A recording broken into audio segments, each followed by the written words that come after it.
week you played against two teams from Canada. How has been the process to adjust the speed and rhythm for these last two games? No, I think the last 5 weeks we have, I think we are doing better, practice better, better energy in general.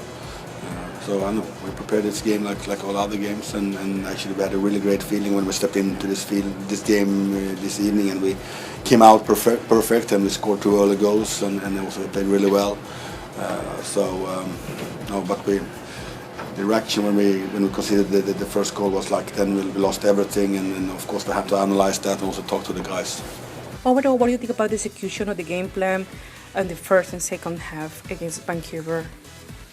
Yeah, I mean, again, I thought we executed well. I thought we came out right. The first 15 minutes, 17 minutes, 2 goals, and just kind of dictating the game. And then we had a 15-minute spell where we just,